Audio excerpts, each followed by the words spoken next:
एक सवाल लोगों के मन में है कि सरकार ने महाकुंभ में 65 करोड़ लोगों की गिनती कैसे की? क्या सरकार ने भीड़ के आंकड़ों को बढ़ा-चढ़ाकर पेश किया है क्या? ये सवाल पहले दिन से ही पूछा जा रहा था और ये सवाल मेरे भी मन में चल रहा था। हमारे देश में बहुत सारे लोग, नेता ऐसे भी हैं जिन्हें इन आंकड़ों पर बिल्कुल भी विश्वास नहीं है। लेकिन आज हम आपको बताना चाहते हैं कि योगी सरकार ने लोगों की गिनती के लिए पहली बार एआई टेक्नोलॉजी का इस्तेमाल किया है, यानी कि आर्टिफिशियल इंटेलिजेंस। महाकुंभ में 500 ऐसे कैमरे लगाए गए हैं जो कि एआई के मदद के इस्तेमाल से चलते हैं और मेला क्षेत्र में आने वाले लोगों की गिनती 3 तरीके से करते हैं। पहला, ये भीड़ का घनत्व का अनुमान लगाकर लोगों की गिनती करते हैं और इसमें देखा जाता है कि कितने क्षेत्र में एक वक्त पे कितने लोग मौजूद थे।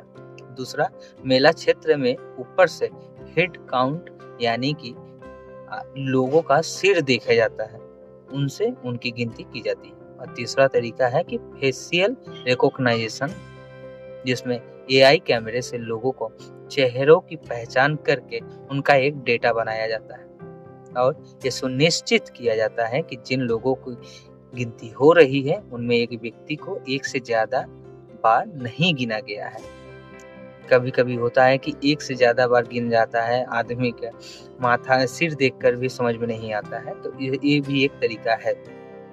हालाँकि यहाँ आपके ये बात पता होनी चाहिए कि अगर कोई व्यक्ति आज महाकुंभ के मेला क्षेत्र में आया है और इसके बाद वो अगले दिन फिर से मेला क्षेत्र में आता है, तो उसकी गिनती 2 बार होती है और इसलिए आप मानकर चलिए कि जो लोग एक से ज़्यादा दिन महाकुंभ के मेला क्षेत्र में आए होंगे, उन्हें एक से ज़्यादा बार गिना गया होगा।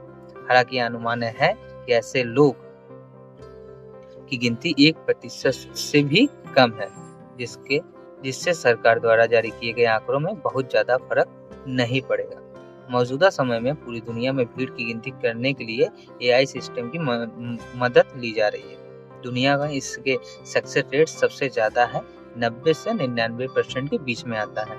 इससे भी बड़ी बात कि जब वर्ष 2022 में कतर में फीफा वर्ल्ड कप का आयोजन किया गया था, या पिछले साल जब मक्का में हज यात्रा हुई थी, या उससे भी पहले 2021 में जब टोक्यो में ओलंपिक खेला का आयोजन किया गया था, तब इन आयोजनों में शामिल होने वाले लोगों को गिनती करने के लिए एआई टेक्नोलॉजी का इस्तेमाल किया गया था।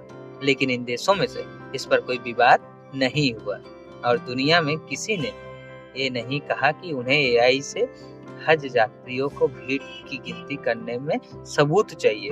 लेकिन जब भारत में इसी एआई मॉडल से महाकुंभ में हिंदू श्रद्धालुओं का गिनती हो रही है, तब विपक्षी नेता इन आंकड़ों पर शक जता रहे हैं।